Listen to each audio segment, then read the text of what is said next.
예, 여러분, 어떻게 잘 지내고 있죠? 지금 이 시간에는 계속해서 신학 서론, 그죠? 우리 조직 신학을 본격적으로 배우기 전에 우리가 과연 어떤 접근 방법을 가져야 되는지 그 본격적인 내용을 살펴보기 전에 그 자료 접근 방법 등을 알아보고 있습니다. 그래서 지난 시간에는 우리가 이 조직신학을 하게 됐는데 이 조직신학의 정의와 그 특징을 한번 살펴보면서 특별히 이 조직신학이 정말 참 이 교회에 필요한 학문이다라고 하는 것을 한번 살펴봤습니다. 그래서 이 시간에는 이제 종교에 대해서 먼저 살펴보고 그 다음 계시에 대해서 살펴보고 아마 다음 목요일 수업 때는 성경에 대해서 살펴볼 것입니다. 여러분 우리가 결국 하나님에 대해서 하나님께서 과연 어떤 분이고 어떤 사역을 하셨는지를 알아야 되는데 그죠? 성경을 통해서 알아야 됩니다. 그러나 성경에 나아가기 전에 그 성경의 배경이 되는 것으로서 먼저 인간에게는 누구에게나 본질적으로 종교가 있고 그죠? 그 다음에 이 종교가 있기 때문에 그 종교의 대상이 되는 그 신 하나님을 알아야 됩니다. 그럴 때 그 하나님을 어떻게 압니까? 그죠? 뭐 일반적인 방법이다. 그저 자연과 역사를 보고서 하나님을 알 수 있다. 이렇게 주장을 하는 사람들도 있습니다. 그러나 그렇게 해서는 그 하나님을 분명하게 알 수 없죠. 하나님을 분명하게 알기 위해서는 하나님 당신께서 알려주신 어떤 방법과 그 자료를 통해서 알 수가 있다는 거죠. 계시가 필요하다는 거죠. 그러면 그 계시의 구체적인 내용이 뭐냐라고 할 때 이제 우리 기독교에서는 성경이다. 이렇게 나아가는 논리적인 순서가 있습니다. 그래서 이 계시와 종교의 바탕이 되는 계시와 성경의 바탕이 되는 이 종교에 대해서 먼저 한번 살펴보고 그 다음에 이 일반적인 종교로부터 이제 구체적인 하나님으로 나아가기 위해서 계시와 성경이 이제 필요하다는 것입니다. 그럴 때 아무쪼록 이 시간에는 먼저 종교를 살펴보고 계시를 살펴보고 다음 시간에는 성경을 살펴보는 순서로 나아가도록 하겠습니다. 그 전에 제가 지난주 강의에서 뭔가 하나 그 실수를 했는데 조직신학의 필요성을 제가 이야기를 했었죠. 그러면서 마지막으로 이 조직신학의 방법론을 자료를 통해서 이 조직신학을 과연 어떻게 해야 되는 것이냐 하는 중요한 것을 제가 말씀드리지 못해서 이 시간에 잠깐만 말씀을 드리도록 하겠습니다. 여러분 지난 시간에 우리 조직신학은 교이다 그죠? 교회가 이제 그 공식적으로 인준한 그 교리, 교회의 일반적인 가르침 교리가 아니라 교회가 공식적으로 권위가 있는 것으로 인준한 것이 이제 교이다, 도구마다. 그리고 이 도구마에 대한 어떤 그 가르침을 그 닥트린이다, 교리다 이렇게 부른다라고 하는 것을 가르쳤습니다. 그랬을 때 교의학, 조직신학은 이 교회의 가르침, 특별히 교의를 중시하는 흐름이 있습니다. 이 교회의 가르침이죠. 그랬을 때 우리 개신교의 입장은 이 교회의 가르침의 근거는 성경이라는 거죠. 그래서 이 교회의 가르침을 절대화하지 않고 항상 이 성경에 근거해서 그죠? 비판적으로 살펴봐야 되는 것을 가르치고 있는 것입니다. 그래서 우리가 먼저 어쨌든 이 교회의 그 교의를 중시합니다. 그러나 실제에 있어서는 그 교의의 근거가 성경이다 보니까 그죠? 사실상 성경이야말로 이 교의학 조직신학의 유일한 원천이다. 혹은 여러분 이런 원칙이 현대신학에서는 많이 지켜지지 않고 있습니다. 그러나 이 벌코프의 주장에 따르면 최소한 근본적인 원천은 돼야 된다는 거죠. 그죠? 이렇게 이제 성경을 유일한 원천으로 보는 개신교의 입장에 반대되는 입장이 여러분 로마 가톨릭 교회의 입장입니다. 로마 가톨릭 교회의 입장은 이 교회의 가르침이 오히려 성경에 앞선다. 이런 입장을 가지고 있습니다. 그러면 왜 가톨릭 교회가 이 교회의 가르침, 이 성경이 앞선다고 이야기를 할까요? 가톨릭 교회는 이 성경은 오히려 교회가 결정한 것이라는 거죠. 그러다 보니까 가톨릭 교회에서는 교회가 이 성경의 정경, 그 신약 27권, 구약 39권, 그죠? 물론 또 거기 이 사람들은 정경을 또 덧붙이고 외경을 덧붙이고 있습니다만 어쨌든 뭐 먼저 정경을 통해서 본다면은 이 정경 66권 여러 사본들 중에서 정경 66권을 정한 것이 교회이기 때문에 교회의 권위가 사실상 성경을 형성했다 이렇게 보는 거죠. 그러다 보니까 가톨릭 교회에 있어서 이 성경의 해석권이 그 교회가 갖고 있다. 성경의 해석권을 교회가 가지고 있다. 교회의 수장인 교황이 가지고 있다. 그래서 무오한 교황이 이 교회의 가르침을 만들 때, 그럴 때 이 교회의 가르침이 무오하다. 이렇게까지 이 주장을 하고 있는 것입니다. 그러다 보니까 가톨릭 교회에서는 조직 신학을 할 때 무엇보다도 이 교회의 가르침을 먼저 중시하는 흐름이 있습니다. 그러나 개신교는 물론 교회의 가르침이 중요하지만 그 근거가 유일한 원천이 성경이고 또 나아가서 이 원천은 유일한 원천이기 때문에 일단 성경의 가르침을 먼저 중시해야 된다라고 하는 입장인 것입니다. 그래서 제가 지난 시간에 물론 교의학 조직신학은 교의를 다루지만 그러나 이 교의의 근거가 바로 이 성경인 것을 염두에 두고서 성경에 비추어서 이 교의를 비판적으로 고찰하는 그죠? 그런 입장에 있다라고 하는 것을 우리가 염두에 두어야 되는 것입니다. 그래서 이 교회의 이제 그 교의, 뭐 구체적으로 이제 신조, 그죠? 니케아 신조다. 그 다음에, 이 대한예수교 장로회 헌법 안에 들어있는 웨스트민스터 신앙 고백이다. 그죠? 이런 이제 교의입니다. 또 혹은 뭐, 목사님의 설교는 교리에 해당하는 거죠. 이런 것은 이제 성경에 나름대로 근거해 있습니다. 그죠?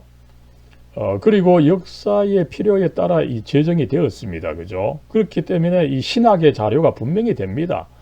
그러나 성경과 같은 수준의 자료는 아니라는 거죠. 그래서 우리가 이제 나름대로 교회의 교의를 중시합니다. 그죠? 그러나 이 신조와 신앙 고백은 성경에 의해서 검증을 계속 받아야 됩니다. 그죠? 그러나 나름대로 이것이 교회의 필요에 따라서 시대적 요구에 따라서 미리 제정이 되었기 때문에 유용한 측면이 있기 때문에 또 유용하게 사용할 수 있도록 우리가 또 계속 연구를 해야 되는 거죠. 그렇게 할 때에 여러분 이 현대 신학에서는 이 성경과 교회의 가르침보다 기독교적 의식이다. 여기서 의식이라고 하는 것은 리추얼이 아니라 컨셔스네스죠. 어떤 기독교적인 자의식, 그 마음의 상태, 그 신앙의 내용이라기보다는 신앙의 상태, 그죠? 이것을 중시하는 또 흐름이 있다는 거죠. 특별히 19세기 독일에서 발전된 이 자유주의 신학이 그렇습니다. 그래서 자유주의 신학은 신앙의 대상, 뭐 예를 들면 삼위일체죠, 그죠? 삼위일체에 대한 학문이 아니다, 신학은. 그죠? 오히려 그 삼위일체를 믿는 마음을 연구해야 된다. 그 신앙을 연구해야 된다. 이런 식으로 그 신학의 내용이 살짝 일반 사람들이 보면 잘 이해하지 못할 정도로 살짝 변화하게 되는데, 여러분 이렇게 교회에 있어서 교리에 있어서 이렇게 살짝 변하는 것들을 굉장히 그 조심을 해야 됩니다. 여러분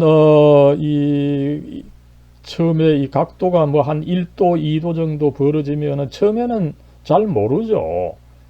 그러나 이것이 멀리 퍼져나가면 그 거리가 얼마나 더 넓어지게 됩니까? 그죠?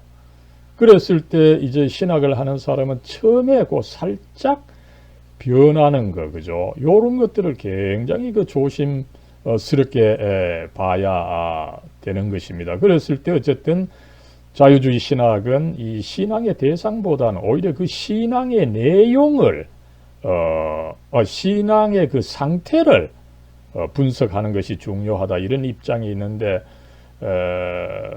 언뜻 들으면은 뭐 괜찮은 것 같습니다. 그죠? 교회에 있어서도 마찬가지로 여러분 목사님께서 어려운 뭐 삼위일체 설교할 때, 그죠? 그거 귀에 잘 안 들어죠. 그러다가 목사님 설교를 마치고 이제 어느 집사님이 간증을 하는데, 그죠? 이 집사님이 이제 막 온갖 고생을 하고서 이제 신앙을 지키고 성공한 스토리 이야기입니다. 그죠? 근데 그거는 귀에 또 싹 들어옵니다. 그죠? 여러분 어떻습니까? 목사님의 그 어려운 설교는 이 신앙의 대상에 대한 설교입니다. 그랬을 때 그 집사님의 어떤 이 성공적 신앙 스토리는 그 신앙의 상태, 내가 이렇게 믿고 내가 이렇게 했다, 그죠? 그러면서 사실 정작 그 신앙의 대상이 되는 하나님에 대해서는 뭐 조금밖에 이야기를 안 하는 거죠. 바로 그런 집사님의 태도가 이제 기독교적인 그 의식, 그 컨셔스네스 를 다룬 것인데, 여러분 실제에 있어서는 이렇게 간증과 같은 이 기독교적 의식, 기독교적인 어떤 그 마음의 상태, 신앙의 상태를 다루는 것이 더 어필할 수가 있습니다. 그죠? 그러나 벌코프는 어떻게 이야기를 합니까? 그죠? 이 경험, 기독교 이 의식, 그 어떤 신앙의 상태, 이거는 이 하나님의 말씀에 기록되어 있는 이 진리, 그죠? 여기에 아무것도 보태주지 못합니다. 그죠?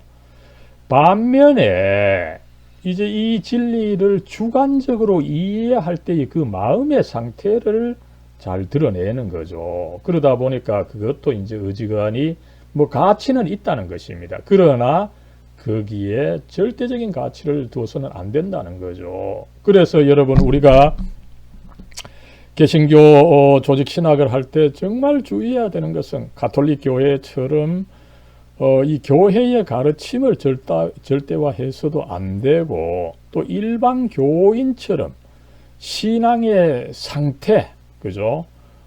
를 강조하는 이 의식, 어떤 그 신념, 이거를 중시하는 식으로 해서도 안 된다는 것입니다. 이 세 가지를 어떻게 보면은, 그러나 이 또 뭡니까, 이 성경과 교회의 가르침을 중시한다고 하면서도 어떤 그것을 받아들이는 마음의 상태를, 이 기독교적 의식을 너무 무시하게 하고서 딱딱하게 제시하는 것도 바른 태도가 아니죠.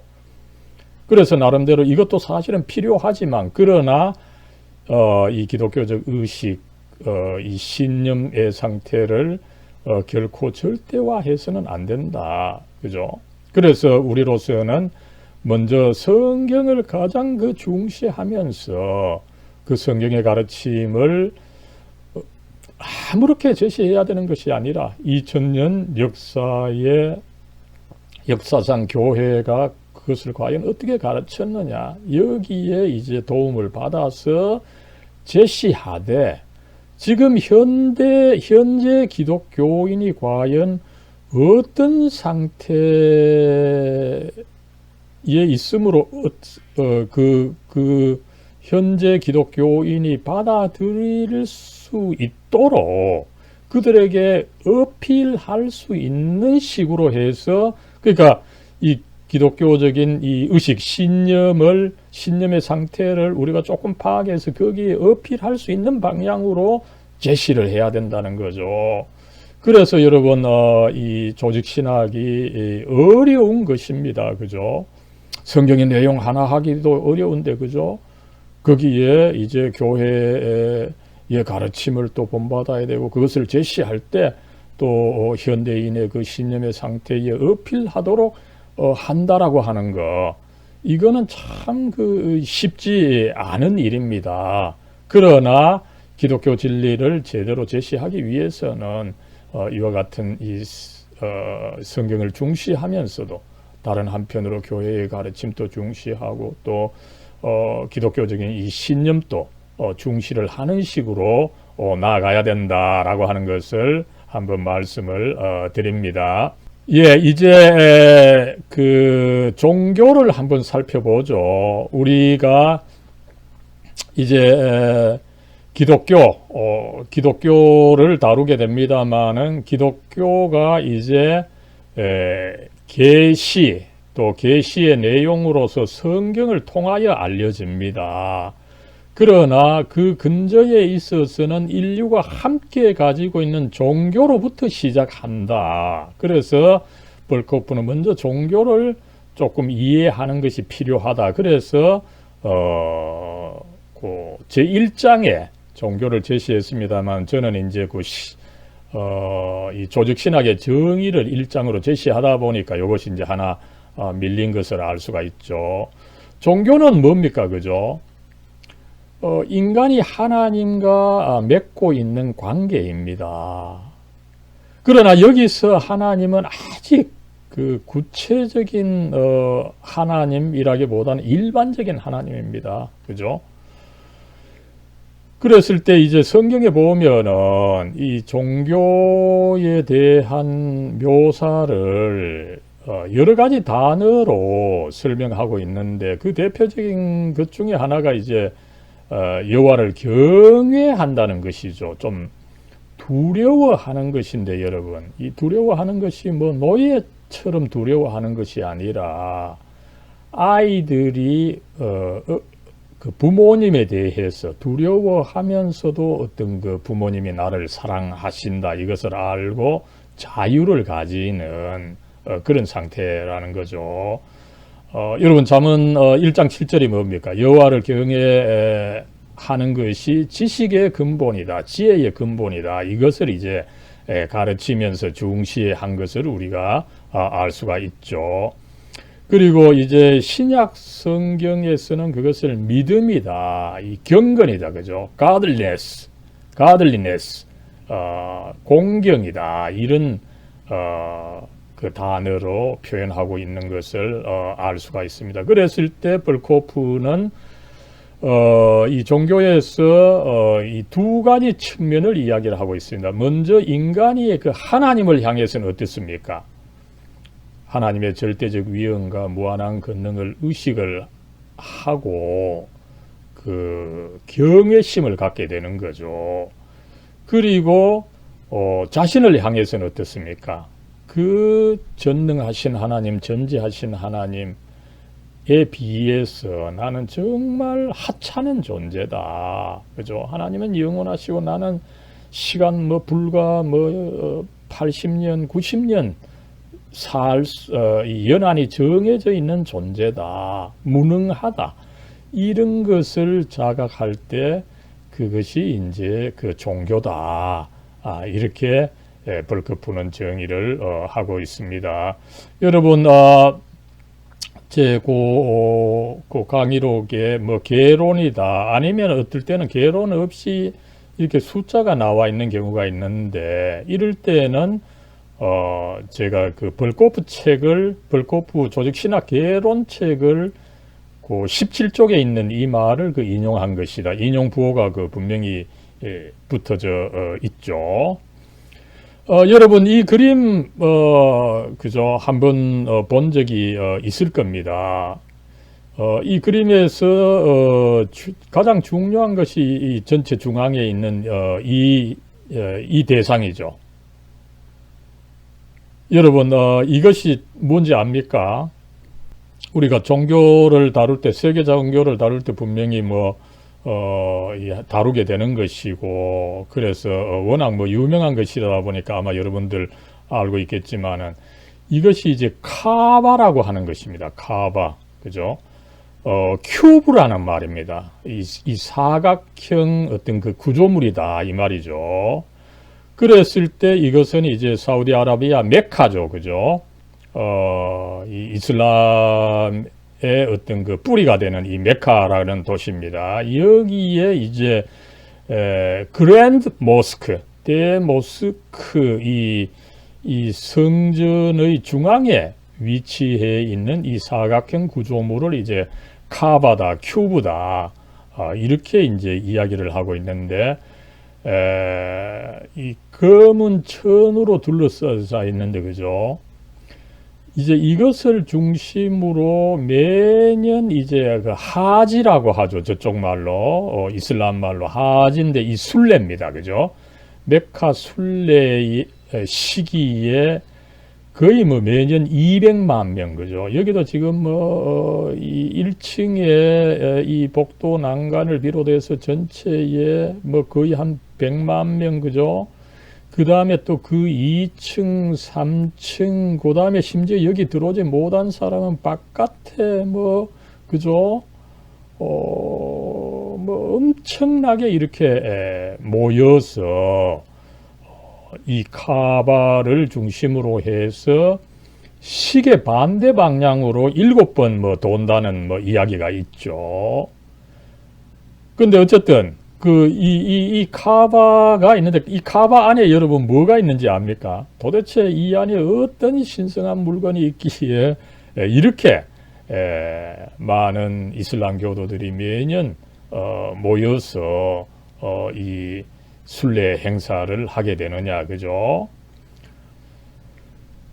여러분 나아가서 어떻습니까? 이 세계에 있는 16억 무슬림들은 매일 하루 5번의 예배를 해야 됩니다. 예배할 때마다 이 사람들은 메카를 향해서 이 절을 하게 되는데 그죠? 정확하게는 이 메카에 있는 이 카바를 향했습니다. 그죠? 그래서 매일 5번 예배의 중심이 되고 나아가서 평생 한 번은 수행해야 하는 이 순례, 이 메카로 와서 이 카바를 직접 보고 이 카바를 중심으로 도는 이 행위, 그죠? 이 대상이 되는 것입니다. 그죠? 그랬을 때 우리로서는 이 카바 안에 도대체 뭐가 있길래 이 사람들이 이렇게 신성하게 여기는 것이냐. 그죠? 여러분, 이 카바 안에는 사실은 아무것도 있고, 다만 이제 바위가 하나 있는데 그 바위가 뭔고 하면은 이제 그 아브라함이 최초로 이제 여호와 하나님을 만나게 되는, 그죠? 접하게 되는 이 아브라함이 사실은 그 아들 이스마엘, 저쪽에서는 이시마엘을 이제 낳았는데, 그 이시마엘이 사실은 추방을 당해서 이 메카까지,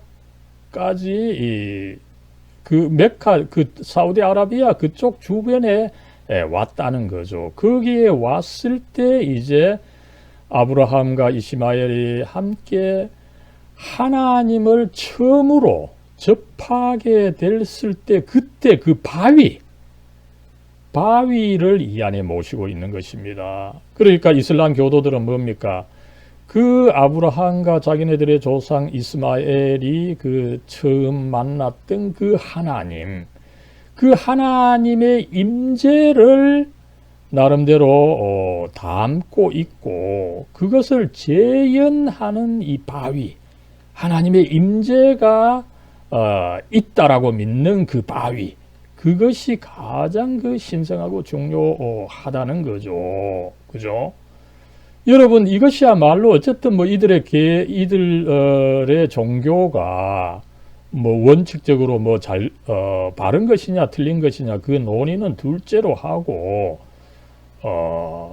이 세상이 중시하지 않은 유한한 것이 아니라 어쨌든 영원하신 그 하나님의 임재를 직접 그 담고 있다라고 볼 수 있는 그 바위, 그죠? 그것을 이렇게 그 매일 하루 5번 그거를 보고 예배를 하고, 또 이 순례 하지를 통해서 평생 한 번 가서 이렇게 또 접해야 하는 그런 어떤 그 이슬람 교도들의 어떤 평생의 그 염원의 대상이 됐을 때, 이 현상이 사실상에 있어서는 종교 현상을 잘 보여주는 것이다, 이렇게 볼 수가 있다는 거죠. 예, 여러분, 이들이 이제 정말 그 7번 그 시계 반대 방향으로 돌면서 정확하게 줄을 서서 지금 여기 이제 그 꿇어 엎드려 절을 하고 있는 것입니다. 이마까지 대고 절을 하고 있는 거죠. 그 하나님의 임재가 이 안에 계신다, 이것을 믿고서 이렇게 그들 나름대로 경건한 모습을 보이는 이 종교 현상이 사실상 무슬림 교도들에게 이렇게 드러나는 것처럼, 여러분, 인류에게는 이런 종교적인 이 의식, 그죠? 종교적인 어떤 그 마음이 누구에게나 있다라고 하는 것을 우리가 알 수가 있다는 것입니다. 무신론자들 마찬가지죠. 무신론자들도 물론 뭐 신이 없다고 주장하지만, 그러나 그들 나름대로 또 중시하는 신이 있을 수 있다라고 하는 것을 우리는 알 수가 있는 것입니다. 이럴 때 이렇게 누구나 이 종교를 가지고 있지만, 그런 종교 중에서 참된 종교가 도대체 뭐냐, 이런 질문을 가지면서 우리가 나아갈 수가 있다는 거죠. 그럴 때 이제 이런 이 종교가 도대체 어떤 것이냐, 그죠? 우리 인간에게 있어서 이 종교의 어떤 터전이 도대체 뭐냐, 그죠? 이렇게 볼 때 어쨌든 우리 기독교 입장에서 볼 때 어떻습니까? 이 하나님과의 관계인데, 이 하나님은 어떤 분입니까? 나를 만드시고 나를 구원하시는 그 하나님이십니다, 그죠? 그렇기 때문에 그 하나님과 관계를 맺을 때 어떻게 됩니까? 어떤 나의 한 부분만으로는 안 된다는 거죠. 나의 전체, 그죠? 전인이 관여되어야 한다는 것입니다. 왜냐하면 하나님께서 나를 만드셨고, 또 나를 구원해 주실 분이시기 때문에 나의 모든 것을 바쳐야 한다는 것입니다. 그래서 어떻습니까? 이 종교를 다룰 때 많은 사람들, 특별히 이 남성들은 지성을 강조하는 경우가 있죠, 그죠? 그 지식. 그러나 이 종교는 인간의 전체 전인을 다루고 있기 때문에 지성뿐만 아니라 감정, 의지, 그죠? 소위 지정이 모두가 연관이 되어야 된다는 거죠, 그죠? 그랬을 때 이 성경은 특별히 종교의 자리가 마음이다라고 합니다, 그죠? 여러분, 여기서 마음이라는 것은 사실은 뭐 해부학적으로 사실은 이 심장을 의미합니다. 심장. 근데 이 심장이라고 하는 것은 성경에서 뭡니까? 인간의 그 해부학적인 그 중심이죠, 그죠? 인간의 전체가 결부됐을 때 이 마음이라고 하는 표현을 하고 있음을 우리가 알 수가 있습니다. 그랬을 때 이 마음은 어떤 그 인간의 전체적 도덕적 삶, 그죠? 여기서 도덕이라고 하는 것은 단순히 뭐 이 선과 악의 구분의 문제를 떠나서 인간 전체의 어떤 그 정체성을 사실은 뜻합니다. 그래서 이 인간 전체의 인간으로서의 그 인간됨, 만약에 이것이 무너지면 어떻게 됩니까? 여기서 이제 디모럴라이즈한데 거의 비인간화가 되는 것입니다. 그죠? 그러다 보니까 이 인간 전체 삶의 중심이며 또 영혼의 그 인격적 기관으로서 성경에서는 이 마음을 중시하다 보니까 그래서 어떻습니까? 우리가 이 성경에 보면은 그죠? 특별히 뭐 여러분들 잘 알고 있는 것처럼 이 예수님께서 이 성경을 요약해서 어떻게 이야기를 하셨습니까? 마태복음 22장 37절에서 내 마음을 다하고 목숨을 다하고 뜻을 다하여 주 너의 하나님을 사랑하라. 그죠? 이것이 율법과 선지자의 대강령이다. 성경의 핵심이다. 그죠? 무엇보다도 내 마음을 다하라. 그죠? 여기서 사실은 이 말을 끝내도 됩니다. 그러나 그것을 더 강조하는 의미에서 목숨과 뜻까지 다해서 하나님을 사랑해야 된다. 그죠? 그러지 않으면은 너의 종교는 참된 종교가 아니다. 그죠? 이렇게 가르치고 있는 것을 우리가 알 수가 있습니다. 그랬을 때 여러분 이런 상태, 그죠? 내 마음을 다하고 목숨을 다하고 뜻을 다하는 이런 상태, 이것이 이제 현대 신학자 폴 틸리라고 하는 신학자는 그것이 곧 궁극적 관심이다. 그죠?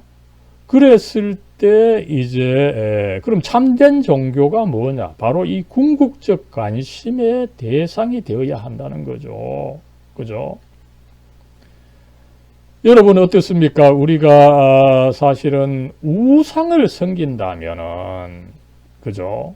우상을 섬긴다면은 목숨을 내 마음을 다하고 목숨을 다하고 뜻을 다하여 섬길 수 있는 것이 아니죠. 오직 참 하나님이 되어야만 우리가 나의 마음을 다하고 목숨을 다하고 뜻을 다해서 그 하나님을 섬길 수가 있게 되는 것입니다. 그러나 이제 어떻습니까? 그 다음 문제는 뭡니까? 내 마음을 다하고 목숨을 다하고 뜻을 다하여 섬겨야 하는 그 하나님을 과연 어떻게 아느냐, 이 문제가 여기에 게재되어 있는 것을 우리가 알 수가 있는 거죠. 예, 그랬을 때 여러분 먼저 제가 여기 출애굽기 3장 1절에서 8절 말씀을 제시하고 있는데, 여기에 이 말씀에서 여러분 일반 종교의 문제, 그죠? 그 다음에 여기서 이제 조금 더 나아가서 이 특별한 종교로서 이 기독교, 유대교의 어떤 그 단계가 여기서 나타나는 거죠. 여러분 이 출애굽기 3장은 모세가 이제 시내산에서 하나님의 부름을 받는 장면을 묘사한 것입니다. 그랬을 때 어떻습니까? 첫째는 어떻습니까? 먼저는 그 시내 산상의 떨기나무, 그죠? 이 어떤 그 부시, 이 관목이라는 거죠. 빽빽이 이렇게 함께 있는 이 관목에 이 불이 붙었는데, 불이 붙으면 어떻게 됩니까? 그 딸기나무가 불에 완전히 사그라져야 되는데, 그 딸기나무가 사라지지 않는 겁니다. 불에 타기 나는데 사라지지 않는다는 거죠. 그러니까 신기할 거 아닙니까? 그죠? 그래서 모세가 겁이 나서 돌아가다가 다시 되돌아가서 이 대단한 광경, 이 신기한 광경을 보리라 하고 이제 다가갔던 것입니다. 그죠? 여러분 어떻습니까? 이런 현상이 있다면 보통 사람들은 바로 그 떨기나무가 불에 붙어서 사라져야 되는데 사라지지 않을 때 여기서 놀래가지고 도망을 가죠. 그러면서 내가 신기한 것을 봤다. 내가 하나님의 계시를 받았다. 여기서 먼저 자기가 하나님의 계시를 만들어내고 그래서 내가 그 신기한 현상을 본 내가 최고다. 당신네들 나를 다 따라야 된다. 이런 식으로 하는 것이 여러분 이단이고 거짓 종교죠. 그러나 모세의 위대성은 뭡니까? 거기서 끝내지 않았습니다. 그것을 더 이제 관찰하려고 하는 과학적인 마인드를 가졌던 거죠. 그래서 이제 다가가서 보는데 어떻습니까? 여기서 이제 비로소 그 떨기나무가 타지 않는 그 자연 현상이 아닙니다. 그것을 넘어 계시는 하나님이 여호와 이제 하나님입니다. 그죠? 여호와 하나님께서 모세를 직접 부르시죠. 모세야, 모세야. 그죠? 여러분, 이렇게 하나님께서는 인격적으로 찾아오시고 부르시는 하나님입니다. 절대로 뭐 신기한 자연 현상, 물론 뭐 그것도 중요합니다만 그것보다는 하나님께서는 오히려 인격적으로 더 다가와서 나를 알아주시고 나를 불러주시는 하나님이라고 하는 것을 우리는 여기서 알 수가 있는 거죠. 그랬을 때 또 어떻습니까?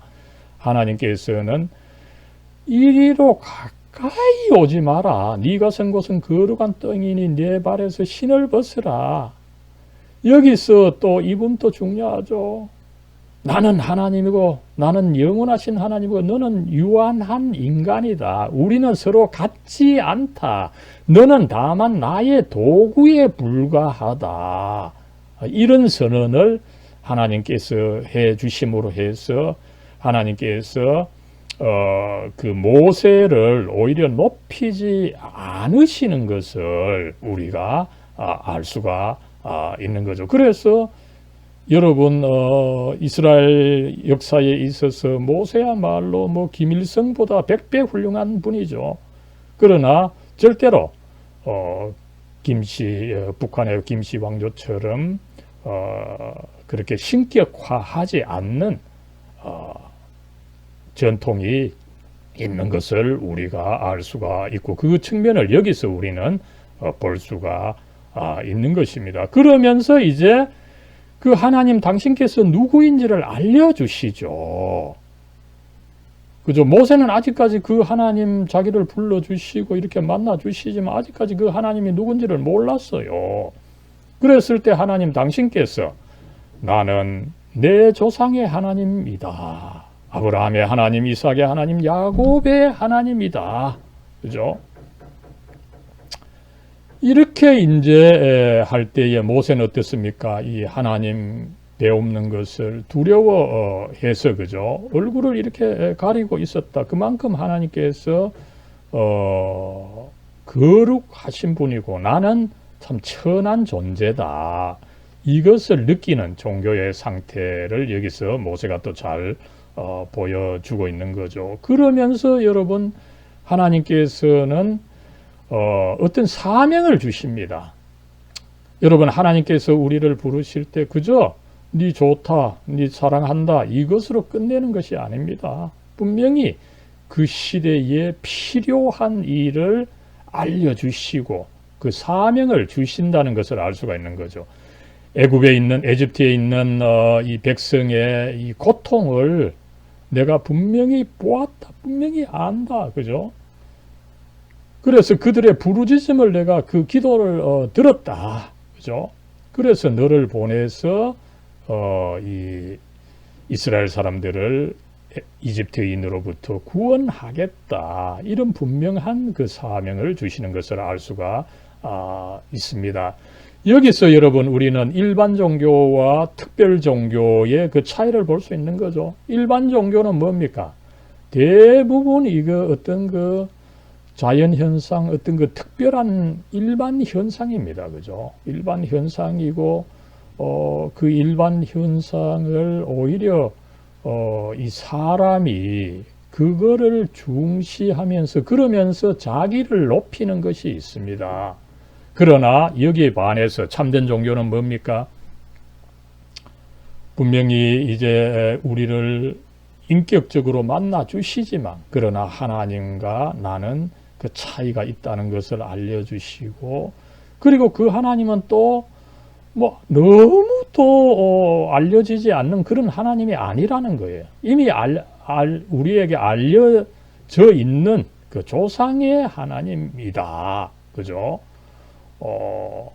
그리고 나아가서 그 하나님께서는 우리들에게 그 시대적 사명을 주신다. 이런 대략적인 그 차이가 있음을 우리가 출애굽기 3장을 통해서 살펴볼 수가 있는 거죠. 그래서 우리가 나아가는 방향은 뭡니까? 이런 일반적인 종교를 다루는 것이 아닙니다. 그죠?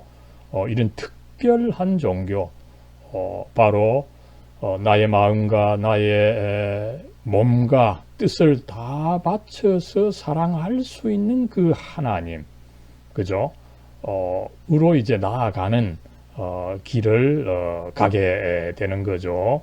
그랬을 때 무엇보다도 필요한 것이 여러분 먼저 계시라고 하는 것을 우리는 알아야 됩니다. 그리고 이 계시에는 일반 계시와 특별 계시가 있다는 것입니다. 그죠? 먼저 왜 계시가 필요하냐, 그죠? 여러분, 그 앞에서 이미 종교에서 그런 정의를 했습니다. 그죠? 종교라고 하는 것은, 이 하나님께서, 영원하시고, 그죠? 무한하신 데 비해서 나는 유한한 존재다라고 하는 것, 이거를 이제 인식하게 되는 것입니다. 그런 종교의 상태에 있어서 유한한 우리가 과연 무한한 하나님을 어떻게 알 수가 있느냐, 그죠? 여러분, 이것은 수학에 있어서 뭐 자연수와 무한대의 비교죠. 자연수가 아무리 높다 하더라도 무한대와 비교할 수가 없습니다. 그죠?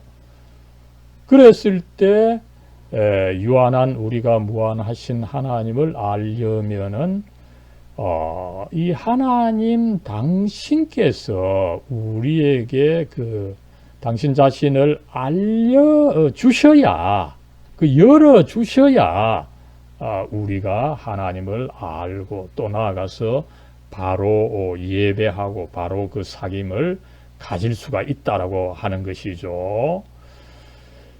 그랬을 때 이런 그 계시가 있는데 먼저는 일반 계시가 있습니다. 그죠? 이 특별히 뭐 이 자연의 법칙, 그죠? 이 장엄함 이런 것을 볼 때 우리는 이것을 만들고 이 질서를 이끌어 가시는 하나님의 존재와 역사를 생각하게 되는데, 그죠? 또 나아가서 어떻습니까? 자연뿐만입니까? 또 좁게는 인간의 그 마음, 이 영혼의 구성과 작동, 그죠? 그 다음에 인간의 역사의 흐름, 이런 여러 현상들, 이런 현상에 대해서는 아직까지 그 언어로 명정하게 표현되지 않은 것들입니다. 그러나 이런 것마저도 하나님의 계시가 되어서 이런 것을 통해서 우리가 하나님의 존재, 하나님의 역사를 어느 정도는 알게 된다는 것입니다. 그러나 어떻습니까? 이런 일반 계시는 불충분하다. 어떤 사람은 그저 왜 우리가 하나님을 알려면 교회를 가야 되고 성경을 통해야 되느냐, 우리가 이런 일반 자연이나 역사를 보면 하나님의 존재를 충분히 알 수 있는 것이 아니냐, 이렇게 이야기를 합니다. 그러나 여러분, 아닙니다. 그죠? 이런 일반 계시는 물론 필요합니다. 그러나 불충분하다는 것을 우리는 그 기억을 해야 되는 것입니다. 왜 불충분합니까? 이런 일반 계시가 있지만 이런 일반 계시를 우리가 가질 때에 이 죄가 싹 끼어들어서, 그죠? 그 계시에 대한 인식을 왜곡시킨다라고 하는 것을 우리가 알 수가 있습니다. 어떻습니까? 그죠? 처음에 이 종교적으로 그 카리스마가 있는 사람들을 보면 모두가 그 하나님을 가르칩니다. 그죠? 이것을 불교에서는 이제 달을 가르친다라고 하는데, 그죠? 진리를 이제 내가 진리가 아니라 진리는 저기 있습니다. 이렇게 이제 가르치는 거죠. 여러분, 이건 일반 계시입니다. 근데 일반 계시가 어떻습니까? 여러분, 이 손가락을 계속 이렇게 펴고 있으면 이게 힘들죠? 그리고 또 그 어간에 어떤 일이 일어납니까? 저 황 교수는 진리를 잘 가르친다. 이러면은 자기도 모르게 어떻습니까? 이 손가락에 슥 굽어가지고 자기를 싹 가르치는 거죠. 계시가 저기 있다고 했지만 이게 어느 순간에 슥 굳어가지고 굽어지면서 내가 곧 또 계시다. 그죠? 이런 식으로 여러분, 이단 종교들이 이런 현상을 가지고 있습니다. 이단 종교의 그 창시자들, 교주들이 처음에는 나름대로 훌륭한 측면이 있었어요. 그러나 시간이 가면서 특별히 많은 사람들이 자기를 추앙을 하게 될 때에 자기가 오히려 진리다, 이렇게 주장하는 안타까운 사태가 생기고, 그래서 자주 이 일반 계시가 중요한데 이 죄가 그것을 왜곡시킨다, 이런 일이 있다는 것입니다. 그 다음에 이제 나아가서 일반 계시는 하나님에 대해서 막연한 지식, 그죠? 하나님이 있을 것이다, 이런 지식은 주지만 그 하나님이 구체적으로 어떤 분인지, 그죠? 정말 신뢰할 만한 지식은 주지 못한다는 거죠. 그 다음에 어떻습니까? 그러다 보니까 신뢰할 만한 지식을 주지 못하다 보니까 이게 대를 이어서 전파가 되지 않는 것입니다. 여러분, 우리 한국 사람들 그 새벽에 정한수를 놓고 비는 거 있죠, 그죠?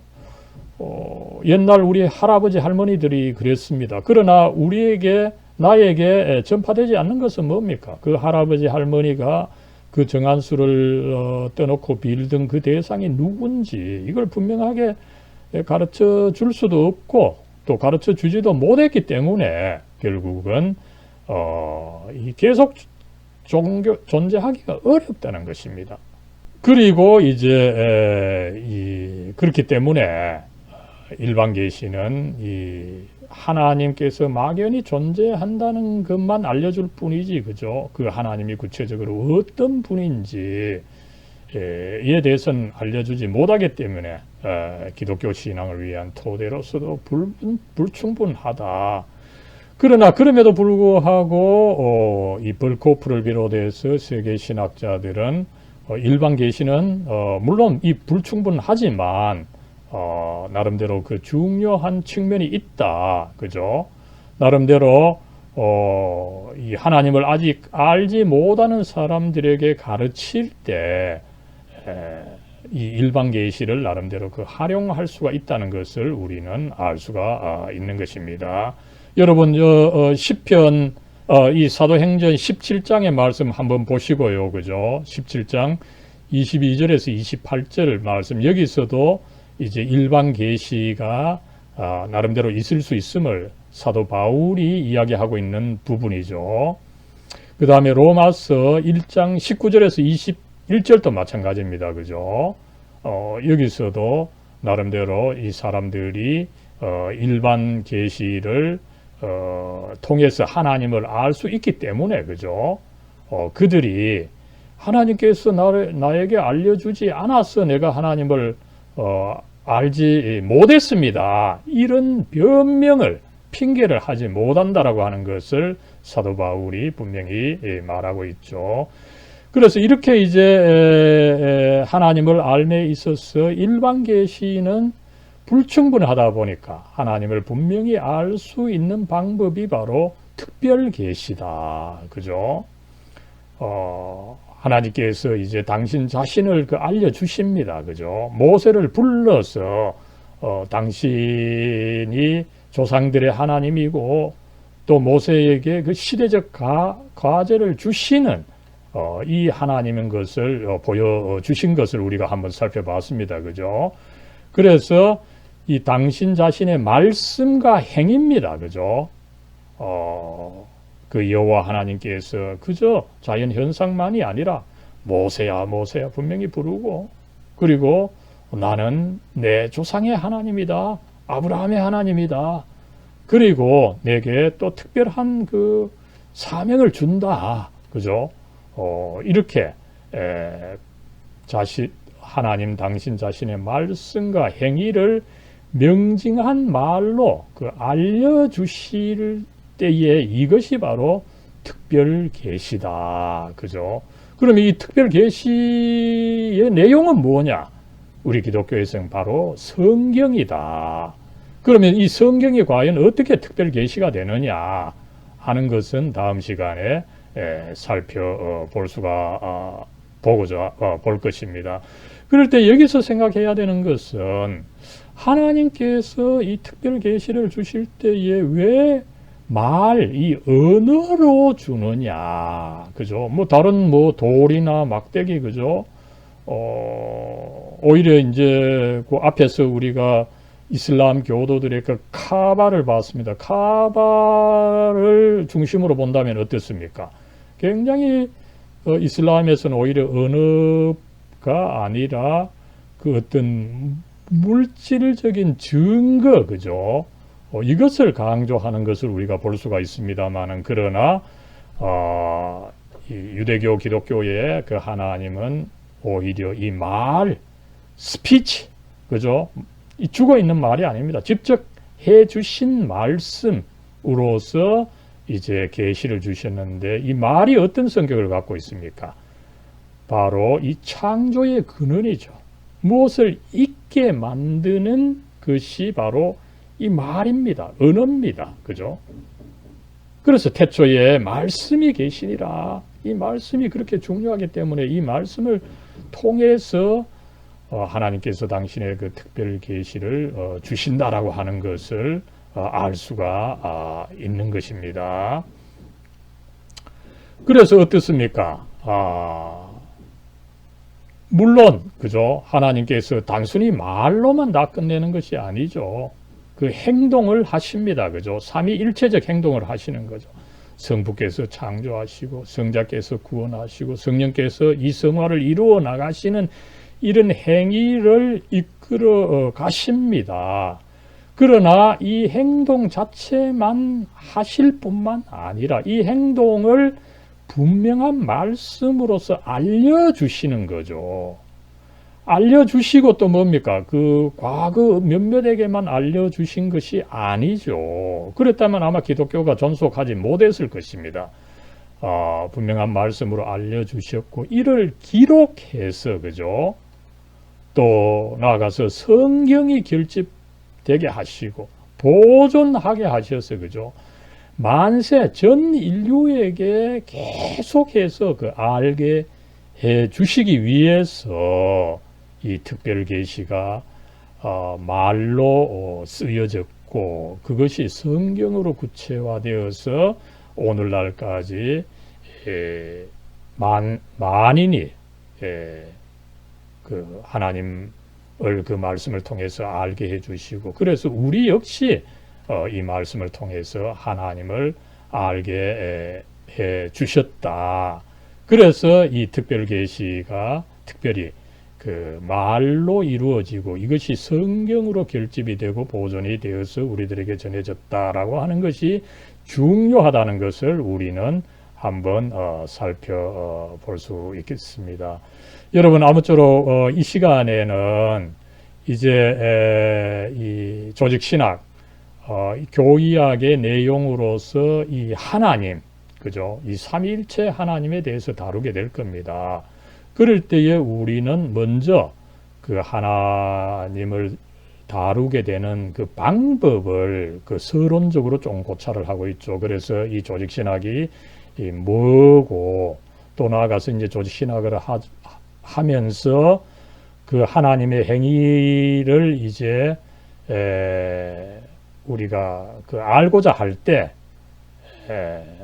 특별히 종교, 그 다음에 계시, 그 다음에 성경이 필요하게 되는 이 과정을 한번 살펴봤습니다. 여러분, 아무쪼록 이 코로나 사태에 여러분들 몸 조심하고 하나님께서 여러분들 모두 눈동자처럼 지켜주시기를 기원합니다.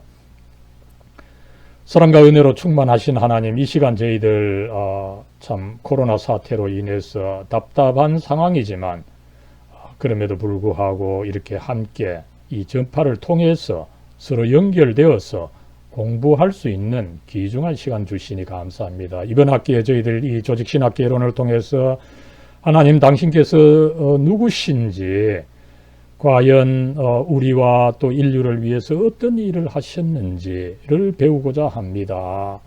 하나님, 이렇게 배움의 길을 저희들이 계속 갈 때에 저희들에게 하나님의 그 성령의 능력과 지혜와 권능을 주셔서 저희들이 제대로 알고 또 나아가서 실천하고 이것을 또 제대로 전하는 저희들이 될 수 있도록 하나님 복의 복을 더해 주시옵소서. 저희들에게 하나님 아무렇게 관두시지 않으시고 특별 계시를 통해서 하나님 당신 자신을 저희들에게 알려주신 것을 감사합니다. 그것을 또한 이 교회의 가르침, 또 이 교회의 가르침의 근거가 되는 성경을 통해서 저희들에게 이 특별 계시를 통해서 알려주시니 얼마나 감사한지요. 이 특별 계시를 통해서, 성경을 통해서 더욱더 하나님 더 잘 알고 하나님께 더욱 영광을 돌려드리는 저희들이 될 수 있도록 하나님 이끌어 주시고 복내려 주시옵소서. 우리 주 예수 그리스도의 이름으로 간절히 기도드리옵나이다. 아멘. 아멘.